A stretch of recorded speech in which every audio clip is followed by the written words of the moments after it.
micrófono ya.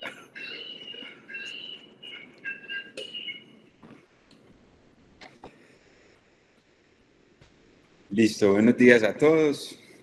Vamos a hablar hoy en el lunes de columna del trauma espinal y trauma raquimedular en columnas rígidas.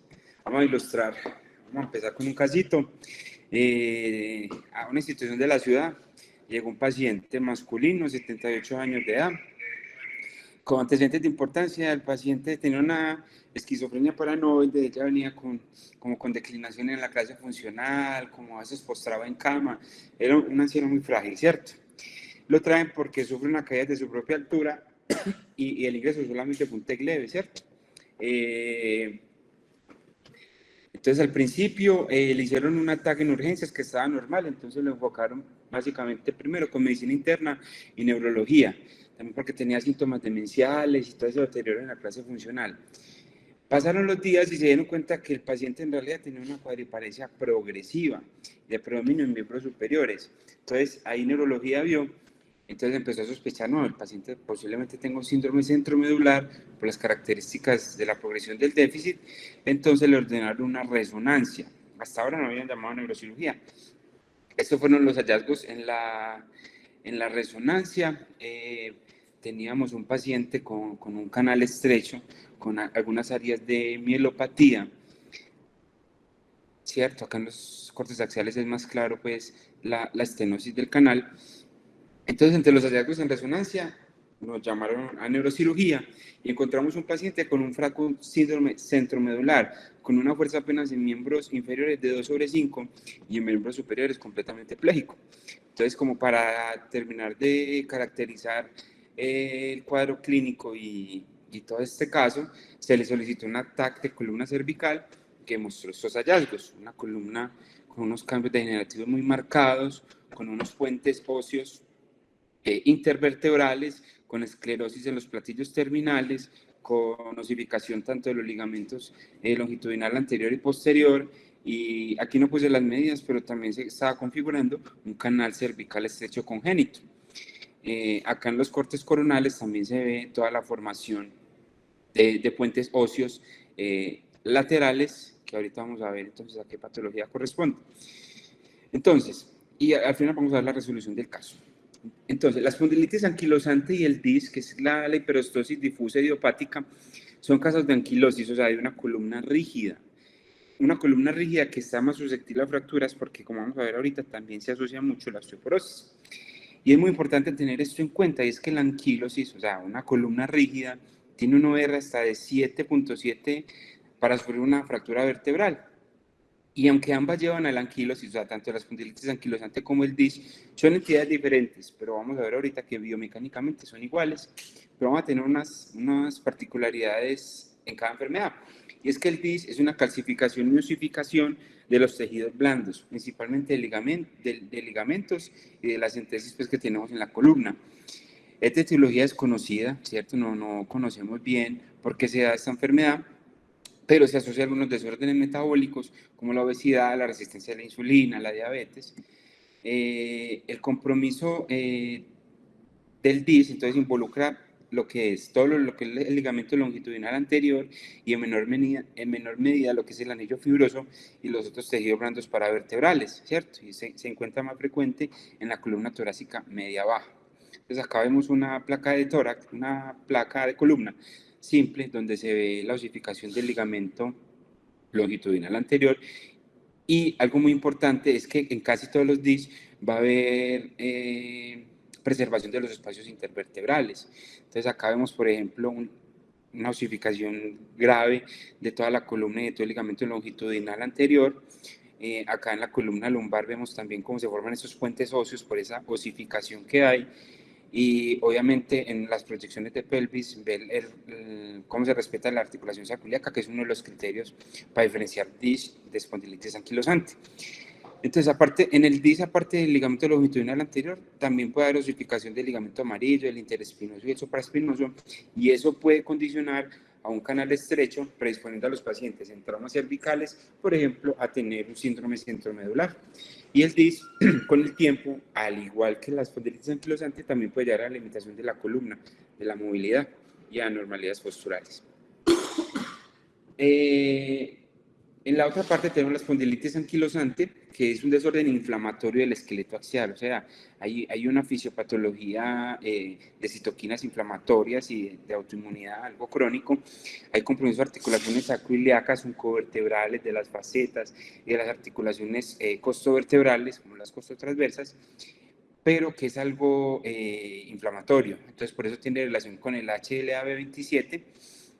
En la espondilitis anquilosante hay destrucción vertebral, no solo como en el DIS, que solo hay osificación y cambios espondilósicos, sino que aquí hay destrucción vertebral, lo que luego forma esclerosis en todos los bordes de las vértebras. Entonces, por eso hay un remodelamiento óseo y una reacción superióstica adyacente, lo que me configura también a veces que se altere todo lo que tiene que ver con los espacios intervertebrales y no solamente en la columna anterior. Entonces, la diferencia entre espondilitis anquilosantes y DISH no es solo radiológica, ¿cierto? Entonces, el DISH generalmente da un dolor mecánico, mientras que la espondilitis anquilosante es un dolor inflamatorio. Las manifestaciones, hay otras manifestaciones del DISH que a veces son muy comunes por todos esos estrufitos que forman en la columna anterior, entonces da disfagia, ronquido, estridor, incluso mielopatía, por todo lo del canal estrecho que puede dar la osificación de todos los ligamentos. Acá en los estudios de imágenes vemos entonces cómo se forman esos puentes óseos en las articulaciones oncovertebrales. Vemos en las imágenes de tomografía cómo también se empieza a afectar los espacios intervertebrales, la osificación pues, de toda la columna anterior, la formación de puentes óseos. Resnick, por allá a principios de este siglo, sacó estos criterios para diferenciar del DIS, espondilitis anquilosante. Entonces, el DIS se caracteriza más que todo por osificación de cuarto vértebras contiguas, que se preserven los espacios discales intervertebrales, que haya ausencia de cambios en la articulación sacroiliaca o las facetas. Entonces, estos criterios es como para diferenciar un poco DIS de espondilitis anquilosante. Y ya los criterios de Nueva York para espondilitis anquilosante es más que todo que la clínica, el paciente tenga un dolor inflamatorio, que tenga restricción al movimiento en la columna lumbar, ya sea en el plano sagital o coronal, que haya restricción en la expansión del tórax, ¿cierto? Eso también relacionado con la edad y el sexo. Y el criterio radiológico que siempre debe estar es que el paciente tenga una sacroiliitis, ¿cierto? Entonces, el criterio radiológico más uno de estos clínicos, diagnóstico pues, de espondilitis anquilosante. Hay otras características para diferenciar DIS de espondilitis anquilosante, por ejemplo, la edad de inicio. Los pacientes con DIS son más viejos, mientras que los de espondilitis anquilosante son pacientes más jóvenes. El dolor en el DIS es inusual, ya sabemos que la espondilitis anquilosante tiene un dolor inflamatorio más marcado. En la espondilitis anquilosante el compromiso de la articulación sacroiliaca, la obliteración de las articulaciones vertebrales intervertebrales, que es más que todo la espondilitis anquilosante, la osificación del ligamento longitudinal anterior, que es más del DISH, y las entesopatías y la alteración pues, de articulaciones periféricas, que es más de la espondilitis anquilosante, y la relación con el HLA-27 hasta en un 90% en la espondilitis anquilosante. Hablando ya del trauma raquimedular y anquilosis, o sea, las columnas rígidas, es una complicación muy común, el trauma raquimedular en todas las columnas anquilosadas. Y la tasa de trauma raquimedular después de una fractura en pacientes con columnas anquilosadas, ya sea con espondilitis o con DIS, es el 19 hasta el 97%, dependiendo pues, de la serie que uno revise. Eso es muy importante tenerlo en cuenta, y es que la mayoría de las lesiones van a ser cervicales en la unión cérvico-torácica y en la unión toracolumbar, dado más que todo por la biomecánica, porque esa va a ser la parte que era más móvil de la columna. Entonces acá va a haber un sistema más de palanca que va a predisponer más fracturas en este lado. Factores predictivos para trauma raquimedular después de una fractura en pacientes con espondilosis. Se han estudiado muchos factores como el tipo de diagnóstico, el sexo, el índice de masa corporal. Los pacientes con índice de masa corporal bajo a veces les va peor, pero los que más significancia estadística han demostrado es los traumas en la columna cervical se asocian más a trauma raquimedular y cuando hay un hematoma epidural asociado a la fractura, ¿cierto? Entonces, acá en esta Kaplan Media se muestra que los pacientes cuando tienen fracturas y se asocian también a trauma raquimedular, los que tienen trauma raquimedular tienen menor tasa de supervivencia que los que no tienen. Igual en el contexto de fracturas en pacientes anquilosados hay tasas de mortalidad importantes. Hablando de la fisiopatología, entonces, biomecánicamente una columna fusionada, o sea, anquilosada, se parece a un hueso largo y actúa como una palanca rígida. Entonces, cuando el paciente recibe el trauma, esa columna es incapaz de disipar la energía, ¿cierto? Entonces, cuando recibe el trauma, como no se puede disipar esa energía, ya sea por los ligamentos o por los discos, obviamente el desenlace va a ser una fractura.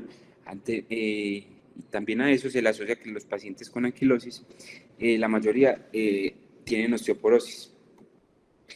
Hay que tener en cuenta que estos pacientes también tienen alteraciones en articulaciones periféricas, lo que configura, por ejemplo, un síndrome de fragilidad y lo que hace susceptible a caídas.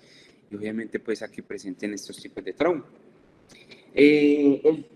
Cuando los pacientes se fracturan, como vimos ahorita, que es más común en la columna cervical, vemos que estos pacientes con el tiempo van a tener una deformidad cifótica importante.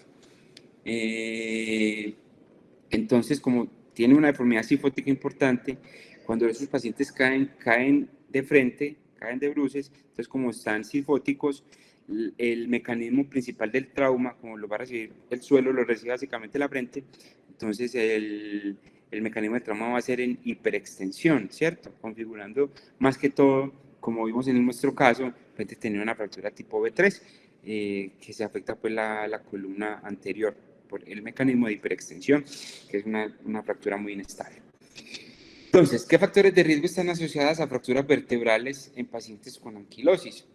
Se han hecho muchos estudios para tratar de dilucidar eso, pero los factores de riesgo que más se asocian a fracturas en pacientes con anquilosis es los pacientes hombres de edad avanzada que tengan bajo índice de masa corporal, los pacientes osteoporóticos y que lleven pues mucho tiempo con la enfermedad, porque eso pues causa más fragilidad y más riesgo de caídas. El grado de formación de sindesmofitos, o sea, qué tanto grado de alteración hay en la movilidad de la columna, el compromiso de las articulaciones periféricas, como habíamos dicho, que predispone a caídas, la restricción de la movilidad en la columna móvil, o sea, cervicotorácica y toracolumbar, y el aumento en la distancia occipucio-pared, que eso es como un indicativo o un desenlace subrogado de los pacientes con espondilitis anquilosante. El riesgo pues, de trauma raquimedular, entonces estos datos son muy importantes tenerlo en cuenta porque los pacientes con anquilosis tienen hasta 11 veces más riesgo de trauma raquimedular cuando se compara el trauma en la población general. Y hay una incidencia de trauma cervical hasta 84% de los pacientes comparado con el 55% de la población general. Esto explicado por lo que les dije pues, de la deformidad cifótica. Y los pacientes con anquilosis también tienen más riesgo de trauma raquimedular completo y de malos desenlaces neurológicos. Lo que hablamos ahorita de la mortalidad es que los pacientes con anquilosis, cuando tienen trauma raquimedular, la mortalidad es hasta el 35, hasta el 50%, solamente con un 4-16% de la población general. Entonces acá están todas las variables que también nos ayudan a predecir el trauma raquimedular y la mortalidad en los pacientes con espondilitis anquilosantes con o sin fracturas de vértebra, ¿cierto? Entonces vemos que, por ejemplo, los pacientes que se fracturan con espondilitis anquilosante tienen más edad, ¿cierto? Tienen mayor duración de los síntomas, son mujeres en menopausia, entonces tienen más índice de osteoporosis en estos scores de la enfermedad, entonces entre más avanzada está la enfermedad, más riesgo hay de caídas y de traumas por toda esta anquilosis de la columna. Y obviamente todo lo que tiene que ver, muy estadísticamente significativo, con los scores de osteoporosis. Entre el paciente tenga una osteoporosis más marcada, más riesgo va a tener de fractura pues, en el contexto de una anquilosis.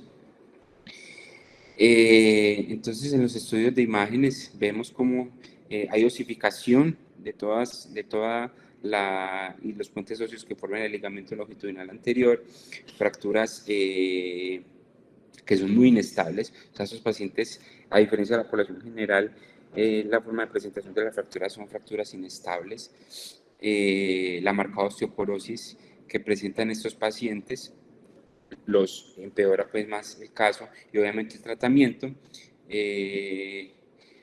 Las alteraciones pues, que se ve, por ejemplo, en los canales estrechos, las hernias traumáticas, todo lo que tiene que ver con la osificación de los ligamentos de la parte posterior, obviamente síndromes mielopáticos, y una de las complicaciones que también se ven muy asociadas y que se asocian al deterioro neurológico son los hematomas epidurales.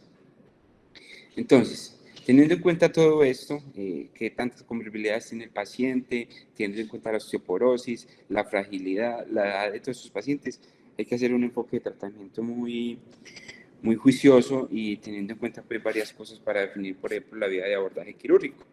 Entonces, también extrapolan muchos datos del trauma raquimedular general, ¿cierto? Hay que tener en cuenta pues, que hay un daño primario y hay un daño secundario, que el daño primario es por el mecanismo inicial del trauma, por la propagación de energía, la transección medular, el hematoma, y el daño secundario que tiene que ver más con la hipoxia, con la isquemia y la autorregulación celular. Entonces el tratamiento, al igual que en el trauma raquimedular general, mantener al paciente bien soportado en UCI, pues de ser necesario, mantener una presión arterial media mayor de 85-90 milímetros de mercurio, evitar la hipoxemia, saturaciones de oxígeno mayores de 90%, esteroides, la misma controversia de siempre, ¿sí? No nos vamos a detener mucho acá, pero es la misma utilidad que tiene el trauma raquimedular general, pues unos que adoptan más estas conductas de poner esteroides o no, que tener en cuenta que a veces son pacientes muy viejitos, con muchas comorbilidades, que no van a aguantar estas megadosis de esteroides y van a tener muchas más complicaciones pulmonares o infecciosas. Evitar las úlceras por decúbito, muy importante, movilizar en bloque, pero evitar esas úlceras porque también son complicaciones infecciosas importantes. Profilaxis para trombosis venosa profunda y TEP y el manejo de complicaciones infecciosas como neumonía y que son muy comunes en estos pacientes.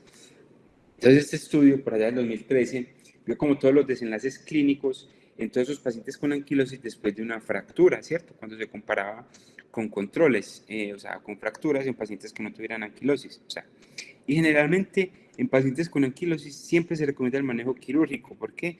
Porque casi siempre son lesiones altamente o potencialmente inestables, como lo vimos ahorita. Entonces el manejo médico, perdón, falla hasta en el 50% de los casos. ¿Por qué? Porque se asocian a lesiones inestables o a pacientes con mucha osteoporosis que tienen más riesgo de pseudoartrosis, ¿cierto? Entonces las indicaciones absolutas de cirugía siempre van a ser paciente que llegue con deterioro neurológico, con una fractura inestable, con un hematoma epidural, siempre va a cirugía, ¿cierto? Pero hay algunos pacientes pues, que tienen las indicaciones de manejo médico, ya sea por condiciones propias del paciente o condiciones propias de la fractura. Entonces, cuando se comparan los tratamientos, o sea, los pacientes que son llevados a cirugía tienen obviamente mejores tasas de desenlaces, hasta en el 83% de los casos de mejoría neurológica. Y la cirugía previene el deterioro neurológico en un 69% y en este estudio también mostró mejoría neurológica en el 27% de los casos, independiente pues, de la escala de Frankel o Asia pues, con la que se presentaron. ¿Qué riesgos tiene el manejo conservador? Que los pacientes se tienen que dejar inmovilizados, mucho reposo en cama, entonces van a tener complicaciones pulmonares, van a tener el problema del tromboembolismo, la trombosis venosa profunda, las úlceras por decúbito, entonces que hay que tenerlo en cuenta. La tracción cervical es una opción, obviamente se ha practicado, hay que usarla con precaución en estos pacientes, y más que todo, pues como, siempre termina siendo como una solución temporal mientras yo puedo llevar al paciente pues, a una fijación interna. Y en estos pacientes no se recomienda poner más de 5 libras por toda esta biomecánica alterada. El uso de halo también ha sido descrito, ¿cierto? Los problemas que tenemos con el halo es, obviamente, la edad avanzada, pacientes no lo van a tolerar casi, más que todo por la cifosis, la deformidad que hay en la unión cervicotorácica. Es difícil de manejar este halo en estos pacientes. ¿Qué complicaciones tiene el manejo médico? Entonces, obviamente, ahí puede haber empeoramiento de la deformidad porque son lesiones muy inestables, deterioro neurológico, pseudoartrosis también por la osteoporosis y la alteración de la calidad ósea que tienen estos pacientes y una pérdida en la reducción y que me lleve pues obviamente a lesiones tan graves como estamos viendo en la imagen. ¿Qué opciones de manejo no quirúrgico tenemos? Entonces la movilización siempre es el pilar, como lo vimos, ya sea con un collar rígido, con un halo o con una tracción, ¿cierto? ¿Qué indicación tiene el manejo no quirúrgico? Por ejemplo, cuando pacientes llegan muy enfermos, muy inestables, pacientes muy ancianos con muchas comorbilidades, o que de entrada tienen un mal estado neurológico, que también son malos candidatos a anestesia, uno opta primero por darles un manejo no quirúrgico, porque la cirugía y la anestesia pues los acabaría pues de empeorar. Son pacientes que de pronto no se van a poder liberar de la ventilación mecánica, entonces va a acarrear después muchas complicaciones. Para la columna cervical se puede utilizar el collar rígido de Blalo como lo vimos. Y como la mayoría de las lesiones son en hiperextensión, a veces se recomienda pues hacer la inmovilización con algo de cifosis, pues como para evitar todo ese daño o esa alteración dinámica de la médula. En la columna toracolumbar, obviamente pues muchos autores describen el uso de corsé en pacientes muy enfermos, tiene sus limitaciones pues y no tiene su evidencia pues sólida. Hay que tener en cuenta un concepto, y esto es algo muy interesante que leí, y es que en estos pacientes, como a veces no es solamente la osificación de las vértebras, sino que también tiene osificación de las articulaciones costovertebrales y de toda la unión torácica, como todo esto está fusionado y todo esto está osificado, cuando el paciente respira hace que la fractura se mueva. Entonces, por eso a veces no es tan exitosa ni tan estabilizadora por las fracturas, por ejemplo, en la columna torácica. Ya hablando del manejo quirúrgico, entonces, en la columna cervical, generalmente en el contexto de trauma raquimedular y en pacientes con anquilosis, se afecta tanto los elementos anteriores como los elementos posteriores, ¿cierto? Entonces lo que hace es susceptible a que el manejo solamente cuando se hace por vía anterior falla hasta en un 50% de los casos, ¿cierto?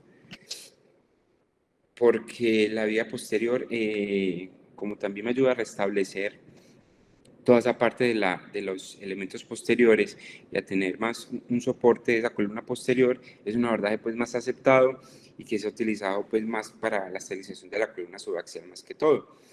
Y el abordaje posterior también tiene unas ventajas, la familiarización con la anatomía, que permite fijaciones largas, que favorecen obviamente la estabilidad y obviamente evitar un futuro síndrome transicional, el riesgo de síndrome transicional, permite corregir deformidades, ¿cierto? Entonces es muy, muy, muy usado la vía posterior, ¿cierto? Donde también se puede lograr una adecuada descompresión, haciendo una laminectomía en caso de que los pacientes lleguen con un deterioro neurológico marcado o en el contexto pues, de un hematoma epidural. Entonces, se ha descrito también el abordaje anterior y posterior, que es combinado, el abordaje 360. ¿En qué casos se usa? En casos de conminución grave del cuerpo, con una compresión anterior importante, pero si usted hace la vía anterior, pues casi todos los autores recomiendan que también hay que estabilizar la columna posterior, porque es pues, lo que más estabilidad va a dar a los pacientes en el caso de fracturas en pacientes con anquilosis, ¿cierto? Obviamente, en traumas leves que tengan, por ejemplo, más que todo un compromiso y una compresión anterior, se puede hacer una fijación, pues un abordaje anterior, una vía cervical anterior. En algunos pacientes tienen buenos resultados, pero acuérdense que esta tiene un 50% de fallo. Obviamente los abordajes combinados cuando hay conminución o daño importante de la columna anterior, pero siempre hay que estabilizar la columna posterior, entonces los abordajes 360, los abordajes pues, posteriores, como les había dicho, que se puede garantizar la descompresión y la laminectomía y hacer instrumentaciones largas para evitar segmentos adyacentes. Hablando ya de la columna torácica y lumbar, las fracturas son menos comunes en el contexto de anquilosis, ¿cierto? Acuérdense que son más comunes en la columna cervical y por lo general el manejo conservador no es efectivo, por lo que hablábamos de toda esa alteración biomecánica que hay allí. Y por lo general se recomienda hacer una fijación posterior larga, ¿cierto? También el abordaje posterior también nos brinda la posibilidad de hacer instrumentaciones largas y una descompresión adecuada por regla general, o sea, generalmente uno se va a instrumentar 3 niveles arriba y 3 niveles abajo del nivel de la fractura. Esa es como la recomendación general. La desventaja son las complicaciones hemorrágicas y las infecciones, obviamente relacionadas a instrumentaciones largas, porque los pacientes pierden más sangre, hay más tiempo quirúrgico. Entonces, se recomienda para hacer instrumentaciones largas, como le dije, 3 niveles arriba y 3 niveles abajo. Entonces, como empezaron a ver todas esas complicaciones relacionadas con las hemorragias y con las infecciones en instrumentaciones largas, entonces por allá a alguien se le ocurrió que qué cabida podría tener los abordajes percutáneos pues, en este tipo de lesiones. Entonces, en ese estudio se vio que la fijación percutánea puede ser una opción, pero en traumas menores, porque obviamente tiene la desventaja de que no se puede hacer una adecuada descompresión. Tiene tasa baja de complicaciones y buenos resultados si tiene buena indicación, ¿cierto? O sea, más que todo disminuyendo la tasa de infecciones y de hemorragias, o sea, menos transfusiones sanguíneas y menos complicaciones pues, infecciosas. En fracturas toracolumbares también compararon las técnicas abiertas con la técnica percutánea. Entonces, ¿cuáles fueron las conclusiones? Que ambos abordajes tienen tasas similares de éxito, pero no hubo diferencias significativas en tema de complicaciones. Pues si usted utiliza una buena técnica quirúrgica, una buena técnica de ahorro sanguíneo, pues no va a tener tantas complicaciones relacionadas con la pérdida sanguínea. El abordaje percutáneo, sí, ¿qué dijo? Puede tener menos pérdida sanguínea intraoperatoria, menos duración de la cirugía y menos reposo en cama, pero no hubo diferencia significativa en las escalas del dolor ni en los desenlaces neurológicos.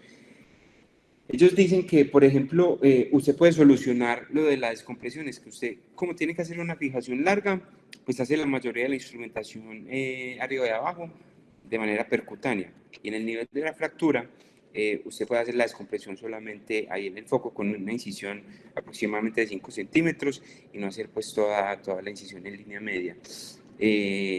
Sin embargo, esta técnica pues, es solamente como una recomendación de expertos, pero entonces para evitar eso y como no ha sido una técnica muy depurada ni muy estudiada, se sigue recomendando que la fijación percutánea sea solo en pacientes sin déficit neurológico y que no tengan luxaciones importantes y que pues, usted pueda estabilizar solamente por una vía percutánea. El papel, o sea, también se ha estudiado mucho, ha habido muchos estudios, mucha literatura en aras pues, de mirar qué tan efectivo si es el manejo solamente por vía anterior. Entonces, hicieron estos metaanálisis y se dieron cuenta que siempre, estos fueron los desenlaces a favor de la recuperación neurológica, siempre, aunque no fue tan estadísticamente significativo, siempre va a estar a favor de la vía posterior. Incluso cuando se compara la vía anterior con los abordajes anteroposteriores, siempre va a estar a favor de la vía anteroposterior. ¿Por qué? Los pacientes que son sometidos a vías anteriores tienen menos tasas de recuperación neurológica. Pueden tener menos tasas de complicaciones, pero pues eso se puede prevenir. Lo que nosotros necesitamos garantizarle al paciente es que tengan un mejor desenlace. Entonces, el beneficio de la cirugía anterior es que los pacientes se pueden beneficiar de eso cuando tienen traumas no tan graves, en que la vía cervical anterior pues, es una opción y que se desea menos tasas de complicaciones, o sea, que uno prevé que la inestabilidad de la columna posterior no es tan grande.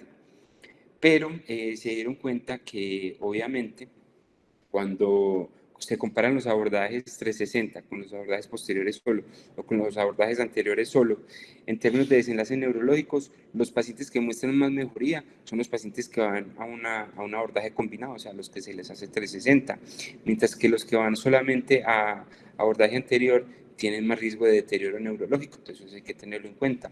Las complicaciones obviamente son menores en el abordaje anterior solo, el abordaje anteroposterior siempre tiene más riesgo de complicaciones, pero como les digo, eso se puede prever, se puede manejar, se puede prevenir, pero hay que garantizarle al paciente la mayor tasa de recuperación neurológica. Y obviamente los pacientes que van solamente a vía anterior tienen más tasa de revisión de la cirugía por todas las tasas de pseudoartrosis y de falla que hay. La resolución de nuestro caso clínico, entonces, ¿qué tenemos? El paciente se decidió llevar a cirugía, ¿cierto? Para una fijación posterior, eso fue lo que se propuso. Se hizo una vía cervical posterior con unos tornillos de masa y unos pediculares AC7 y ha tenido una muy buen desenlace neurológico, ha venido con mejoría de la fuerza, incluso ahorita en miembros superiores tiene hasta 3/5 y tiene un dolor controlado. Esta es la imagen postoperatoria. ¿Qué mensajes para llevar a casa? La espondilitis anquilosante y el DIS Es una patología, son patologías diferentes, pero biomecánicamente se comportan de igual manera. Los pacientes con anquilosis son más susceptibles a presentar fracturas vertebrales y trauma raquimedular. Tienen más riesgo de malos desenlaces neurológicos, esto asociado también a las comorbilidades como la osteoporosis, que hace más marcado riesgo de pseudoartrosis. La mayoría son lesiones inestables que siempre van a requerir manejo quirúrgico. Hay unas excepciones pues, de manejo médico, ¿cierto? Es una utilidad limitada al manejo conservador en pacientes seleccionados. El abordaje posterior siempre es el preferente pues, en el manejo de estas lesiones porque me permite una buena estabilidad, corrección de deformidades y descompresión. El abordaje anterior tiene sus limitaciones e indicaciones específicas en traumas menores que tienen menos tasa de complicaciones. El uso de abordajes combinados, que es el que más evidencia ha tenido mejoría de los desenlaces neurológicos, y los abordajes percutantes que también tienen sus indicaciones específicas, como vimos ahorita, básicamente lesiones de bajo grado, lesiones no muy inestables y que no tengan deterioro neurológico y que no estén muy trasladadas, ni muy rotadas, ni muy luxadas. Muchas gracias. Muchas gracias, Cristian. Cristian, te tengo una pregunta. En un paciente con DISH que tiene un trauma y se le rompe pues se le rompe la lesión, la calcificación del ligamento longitudinal anterior, ¿eso de por sí es inestabilidad o no? Pues eso tiene que ver más con el mecanismo del trauma, ¿cierto? Por ejemplo, en el caso que vimos, el paciente sí tenía pues una franca lesión B3, pero cuando son traumas muy leves, que solamente es el ligamento el que se rompió, pues uno puede entrar a mirar pues, en radiografías dinámicas y eso y vigilar al paciente. Pero por lo general, esas lesiones así aisladas son raras y pues la mayoría de los pacientes siempre llegan con lesiones inestables. Mostrando la radiografía posoperatoria y del paciente, y te hago una pregunta. Si yo tengo un paciente esquizofrénico, cuadripléjico, 78 años, ya eso de por sí no es una contraindicación para llevar al paciente a cirugía. En el contexto de este paciente, pues obviamente se pensó lo mismo, se discutió en el grupo. Finalmente se decidió llevar a cirugía o básicamente con la opción. Se ofreció entonces solamente una vía cervical posterior para evitar las complicaciones y obviamente con el objetivo de garantizarle pues una alta temprana y que el paciente pues se pudiera pues rehabilitar más fácil, pues aunque obviamente pues con todas las limitaciones pues, de sus comorbilidades, pero básicamente ese fue el objetivo de la cirugía, de garantizar que el paciente se le pudiese dar de alta temprana, pero ha tenido algo de recuperación neurológica, entonces ha sido como interesante ese caso. Sana la radiografía. Voy.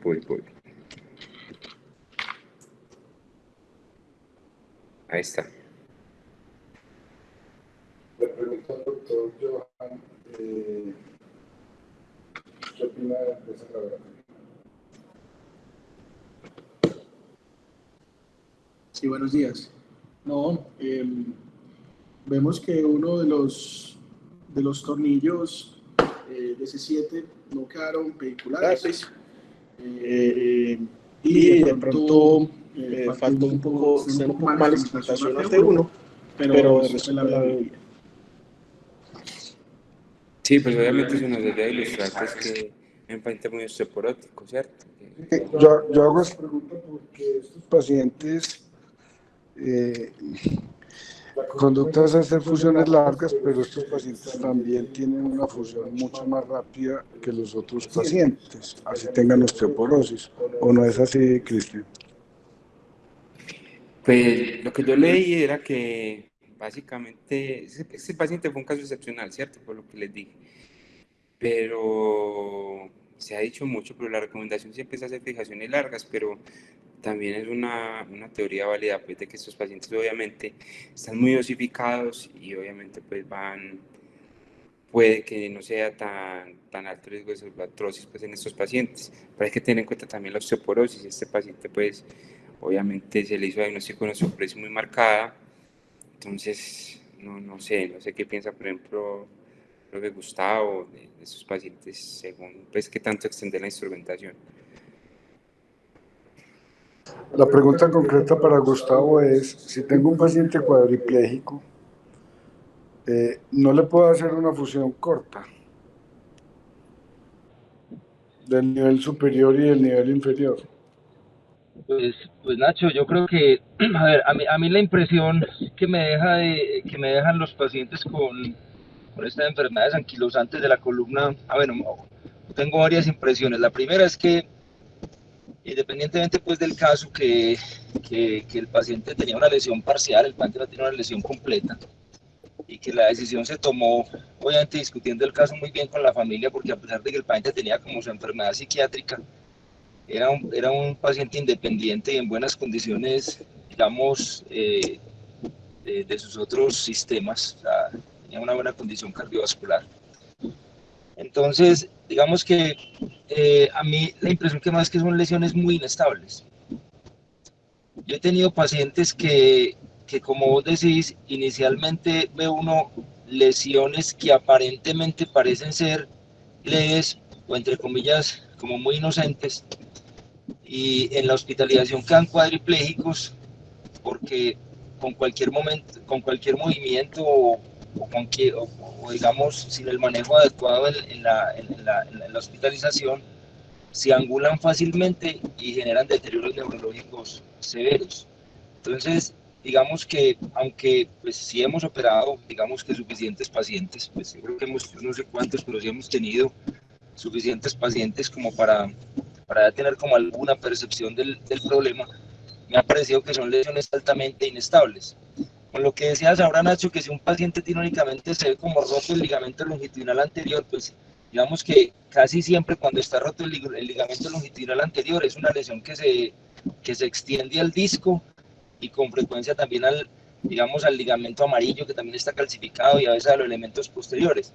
Entonces, por eso es que en estos pacientes es tan importante hacer resonancia, porque los pacientes llegan con algo que pareciera ser únicamente una disrupción como de la calcificación anterior, pero tienen lesiones o soluciones de continuidad más extensas que incluyeron hasta los elementos posteriores. Entonces es como la impresión mía, me parece que son lesiones muy inestables, me parece que las instrumentaciones cortas, que pues eso digamos que ya realmente está como más o menos caracterizado en la literatura, las instrumentaciones cortas parece que no tienen mucha justificación porque no estabilizan dos brazos de palanca que son, digamos, muy poderosos y que pueden generar traslaciones en el foco de la fractura y que obviamente eso se traduce en deterioro neurológico. Entonces yo pensaría que no tendrían unidad. A mí la impresión que me da también y lo que hay escrito es que los pacientes sí tienen un riesgo muy alto de osteoporosis. Yo tuve la oportunidad de estar y yo también he hecho en cirugía, pues que cada vez, digamos que los pacientes con espondilitis anquilosante se van acabando más porque los tratamientos son muy oportunos y realmente disminuyen mucho la deformidad y la anquilosis de la columna, o sea, previenen, son altamente efectivos el tratamiento con biológicos. Entonces, yo he operado y también tuve la oportunidad con el doctor Viale, que tiene una serie de casos grandes de pacientes con espondilitis anquilosante, una serie de casos, digamos ya que tiene bastantes años, en la época donde había más pacientes deformes, y lo que uno veía es que los pacientes fallaban mucho, o sea, osteotomías de sustracción vehicular, osteotomías de extensión, y la probabilidad de falla era muchísimo más alta que en cualquier otra deformidad. Entonces la impresión que me da a mí es que realmente sí tienen un riesgo muy alto de falla, muy probablemente relacionado con la osteoporosis y digamos, todo el problema inflamatorio que hay alrededor de esos pacientes. Entonces yo pienso que las fijaciones largas realmente sí mejoran mucho el pronóstico y la evolución de los pacientes. Gracias, Gustavo. No veo más manos levantadas, me pareció una revisión bastante buena. Creo que la radiografía no quedó tan mala como el doctor Johan tristemente piensa. Y creo que la evolución del paciente ha sido muy buena. Pues, muchas gracias a todos. Bueno, Nacho, muchas gracias.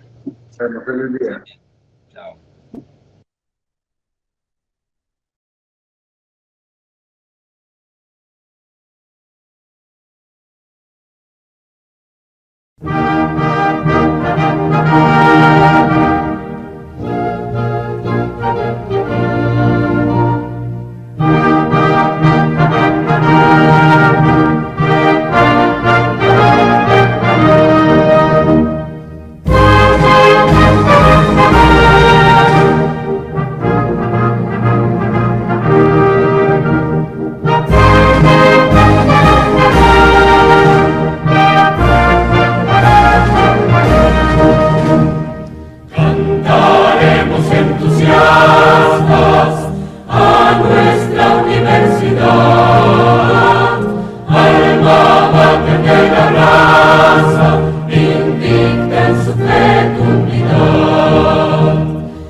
Gritemos todos con